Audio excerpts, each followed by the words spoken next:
Hello friends, good morning to all of you. Welcome to IAIT smart learn. आज मैं आपको class 10th social science से संबंधित VVI subjective question answer complete कराने जा रही हूँ, जो आपके एग्ज़ाम 2024 के लिए बहुत ही ज़्यादा ज़रूरी है।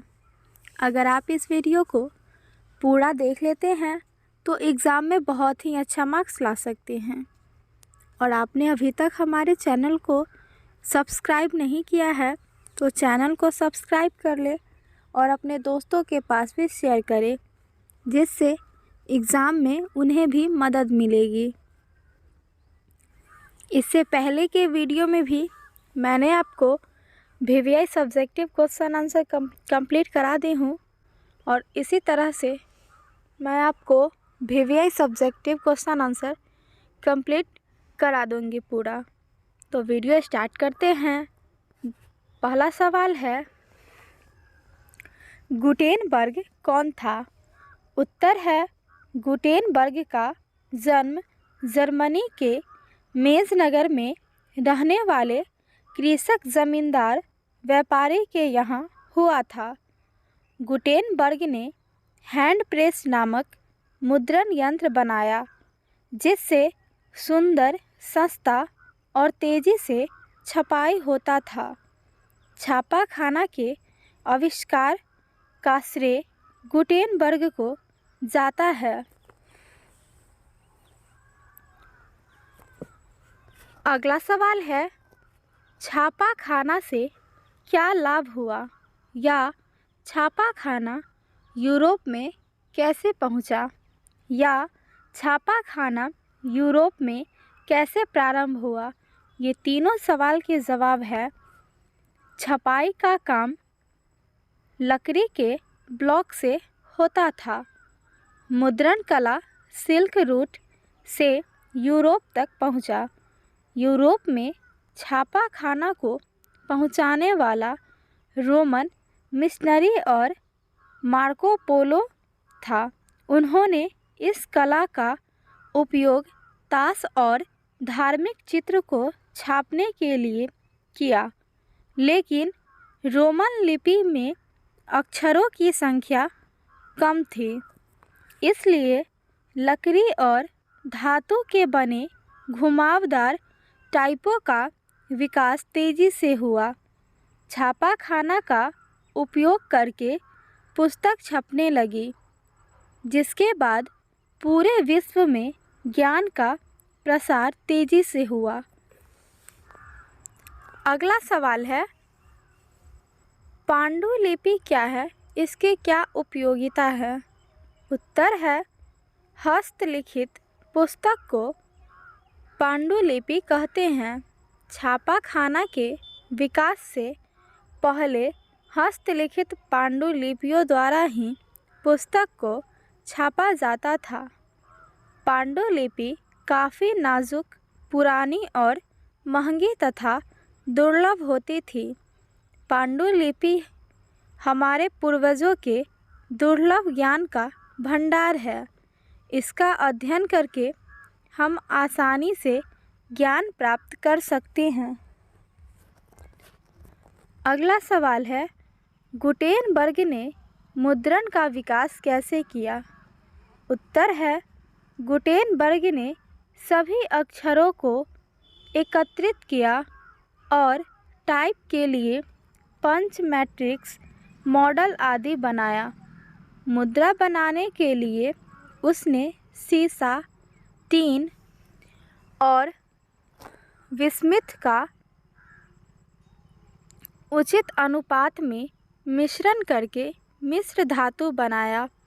गुटेनबर्ग ने मुद्रण स्याही बनाया और गुटेनबर्ग ने हैंड प्रेस नामक मुद्रण यंत्र का आविष्कार किया, जिसमें लकड़ी के चौखट में दो समतल भाग प्लेट तथा बेड एक के नीचे दूसरा रख दिया जाता था।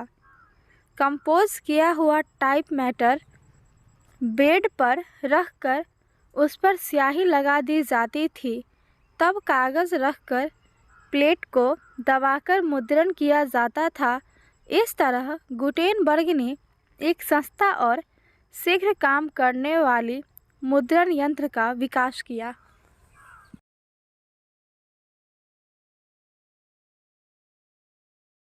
अगला सवाल है, होआ होआ आंदोलन की चर्चा करें।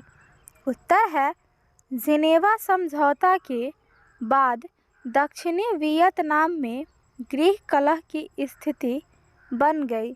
यह एक धार्मिक वर्ग होआ होआ द्वारा यहाँ पे चलाया जा रहा था, इसलिए इसे होआ होआ आंदोलन कहा गया। होआ होआ आंदोलन के काफ़ी आक्रामक हो जाने पर न्यो दियम ने बड़ी क्रूरतापूर्वक इसे दबाया। अगला सवाल है, हो ची मिन्ह मार्ग क्या है?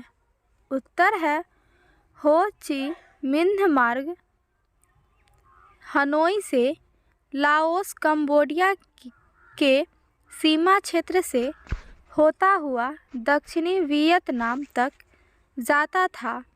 इससे सैकड़ों कच्ची पक्की सड़क जुड़ी हुई थी जो पूरे वियतनाम में फैली हुई थी। वियतनामियों के लिए यह रसद सप्लाई मार्ग था। यह मार्ग काफ़ी मजबूत था। अमेरिका कई बार इस पर बमबारी कर चुका था, लेकिन वियतनाम और उनके समर्थक तुरंत इसकी मरम्मत कर लेते थे, क्योंकि हो ची मिन्ह मार्ग वियतकांग की जीवन रेखा थी।